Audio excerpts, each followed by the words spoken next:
कहानी है रणविजय की, जो अपनी बहन श्वेता के साथ ट्रिप पे जा रहा था।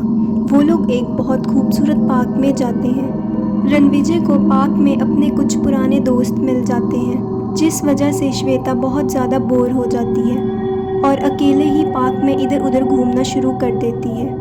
तभी उसे दूर ही एक घर दिखाई देता है। वो उस घर के अंदर जाती है।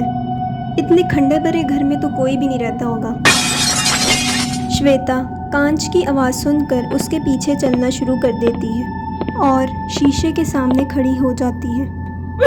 ये आवाज़ तो इसी शीशे के अंदर से आ रही है। और जैसे ही श्वेता शीशे के ऊपर हाथ रखती है तो तुमने मुझे साथ कर दिया। रणविजय श्वेता की चीख को सुनकर उसके पीछे दौड़ता हुआ आता है। श्वेता, क्या हुआ तुम्हें? कुछ नहीं भैया, सब कुछ तो ठीक है। पर रणविजय को नहीं पता था कि वो अपने साथ किसको लेके जा रहा है। रात को रणविजय अपने घर पर सो रहा था। तभी उसे अपनी बहन श्वेता के कमरे से कोई आवाज़ आती है। वो उसी आवाज़ के पीछे चलना शुरू कर देता है। श्वेता अपने बेड पर भी नहीं थी। तभी रणविजय की नज़र शीशे की तरफ जाती है। श्वेता, ये तुम शीशे के सामने खड़कर क्या कर रही हो? भैया आप आ गए, मुझे आप ही का इंतजार था।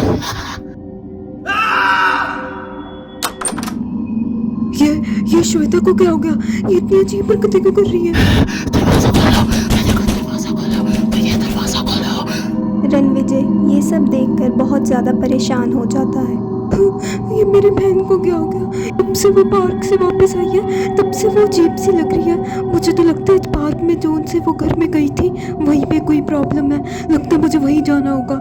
रणविजय रात को उस घर की तलाश में निकल पड़ता है। चलते चलते दूर ही उसे वो घर दिखाई दे जाता है। घर के अंदर बहुत ढूंढने पर भी उसे कुछ भी नहीं मिलता। तभी उसे ऊपर के कमरे से अपनी बहन के रोने की आवाज़ आती है।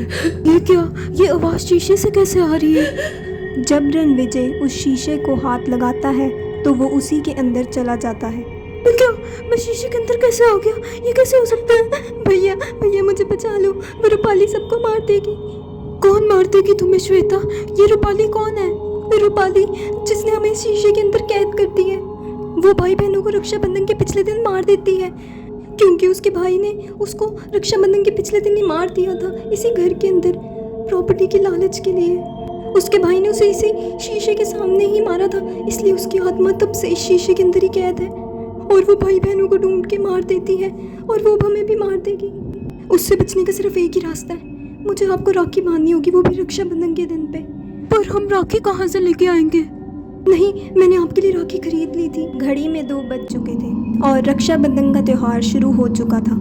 इसलिए श्वेता रणविजय को राखी बांधकर उस शीशे से बाहर आ जाती है और रूपाली की आत्मा को भी शांति मिल जाती है। इसी तरह रणविजय और श्वेता दोनों एक खुशहाल जिंदगी फिर से जीना शुरू कर देते हैं।